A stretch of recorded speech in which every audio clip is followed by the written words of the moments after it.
Hey guys, welcome back to my YouTube channel. എൻ്റെ channel ആദ്യമായി കാണുന്ന ആരെങ്കിലും ഉണ്ടെങ്കിൽ സബ്സ്ക്രൈബ് ചെയ്യുക, ലൈക്ക് ചെയ്യുക, ഷെയർ ചെയ്യുക. നിങ്ങൾക്ക് എന്തെങ്കിലും സജഷൻ ഉണ്ടെങ്കിൽ കമൻറ്റ് ചെയ്യുക കേട്ടോ.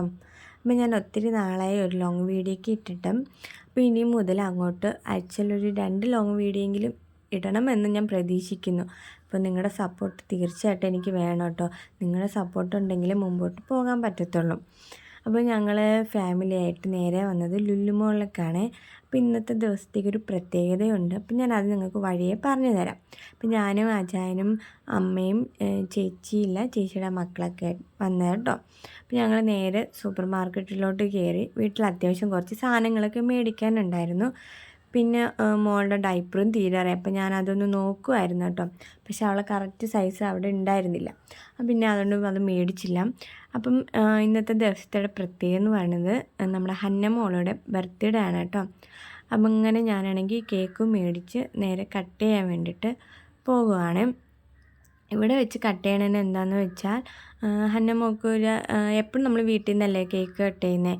അപ്പോൾ അവൾ പറഞ്ഞ് അവൾക്കിന്ന് പുറത്ത് പോയി കട്ട് ചെയ്താൽ മതിയെന്ന്. അപ്പോൾ അവൾ തന്നെയാണ് പറഞ്ഞത് നമുക്ക് ഈ ലുലു മോളിൽ പോവാം, അതാകുമ്പോൾ അവിടെ കളിക്കാൻ പറ്റുമല്ലോ. കളിക്കുന്ന സ്ഥലമുള്ളത് കൊണ്ട് നമ്മൾ കേക്കും കട്ട് ചെയ്യാം, പിന്നെ അവിടെ പിള്ളേർക്ക് ഒരു എൻ്റർടൈൻമെൻ്റ് ആവുമല്ലോ. അങ്ങനെ 2 പിള്ളേരും കേക്ക് കട്ട് ചെയ്തതിന് ശേഷം അവർ നേരെ കളിക്കാൻ വേണ്ടിയിട്ട് അങ്ങോട്ട് പോയി. പിന്നെ ആ കളി കഴിഞ്ഞ് അവർ വന്നപ്പോൾ അവർക്ക് വിശന്നായിരുന്നു. അപ്പോൾ അവർക്ക് എന്താ ഫുഡ് വേണമെന്ന് വെച്ചപ്പോൾ അവൾ തന്നെ പറഞ്ഞു പിസ്സ മതിയെന്ന്. അങ്ങനെ പിന്നെ 2 പിസ്സയൊക്കെ മേടിച്ചു നമ്മളെല്ലാവരും കഴിച്ചു.